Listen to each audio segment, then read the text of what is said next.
उत्तराखंड के मदरसों में अब छात्र संस्कृत की भी पढ़ाई करेंगे, वो भी 1 या 2 मदरसों में नहीं। प्रदेश के 117 मदरसों में संस्कृत विषय भी पढ़ाया जाएगा। इसे लेकर उत्तराखंड वक्फ बोर्ड ने बड़ा फैसला लिया है। वक्फ बोर्ड के अध्यक्ष शादाब शम्स ने बताया कि उत्तराखंड में संचालित हो रहे वक्फ बोर्ड के मदरसों में अब बच्चों को आने वाले दिनों में अरबी के साथ ही संस्कृत भी सिखाई जाएगी। इसके साथ ही मदरसों को मॉडर्न बनाए जाने की पहल करते हुए एनसीईआरटी पाठ्यक्रम को लागू किए जाने की भी बात कही गई है।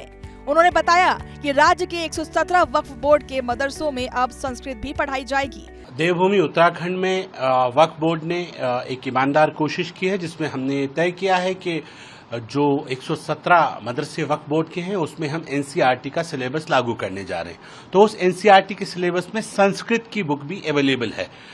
मुझे लगता है कि जब हमारे बच्चे Hindi, English, math, science, physics, chemistry, bio और अरबी पढ़ेंगे तो वो संस्कृत भी पढ़ेंगे। मदरसों में संस्कृत को बढ़ावा देने के लिए एक छात्रा ने संस्कृत में कुरान लिखी है, जिन्हें मदरसा शिक्षा कमेटी में भी शामिल किया गया है। शादाब शम्स ने बताया कि रजिया संस्कृत में कुरान का अनुवाद कर रही है। रजिया को वक्फ बोर्ड की राज्य स्तरीय शिक्षा समिति में बतौर सदस्य शामिल किया जाएगा। साथ ही कहा गया है कि बोर्ड में पंजीकृत मदरसों को मॉडर्न किया जाएगा। इससे बच्चों को स्मार्ट क्लास और आधुनिक शिक्षा के साथ साथ टैबलेट और कंप्यूटर भी मुहैया कराए जाएंगे।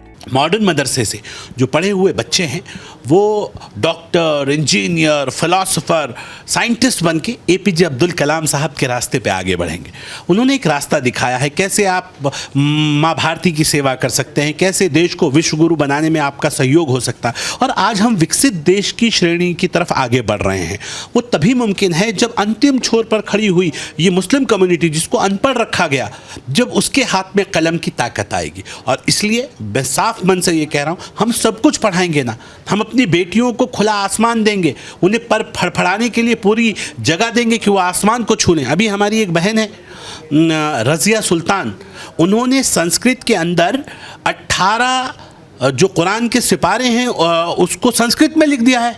तो मोर देन 60% कुरान संस्कृत में लिखा जा चुका है उनके द्वारा। वहीं कांग्रेस प्रदेश अध्यक्ष करण महारा ने वक्फ बोर्ड की पहल का स्वागत करते हुए कहा कि राज्य में संस्कृत के साथ साथ मदरसों में अन्य भाषाओं को भी पढ़ाने की जरूरत है, जिससे मदरसों में पढ़ने वाले छात्रों को अन्य भाषाओं का भी ज्ञान हो सकेगा। मदरसों में संस्कृत पढ़ाई जाए, मदरसों में अन्य भाषाओं को भी पढ़ाया जाए तो इससे अच्छा क्या हो सकता है। बल्कि सारे विद्यालय, जितने प्राइमरी स्कूल हैं, सरकारी स्कूल हैं, उन सब में उर्दू भी पढ़ाई जानी चाहिए, संस्कृत भी पढ़ाई जानी चाहिए।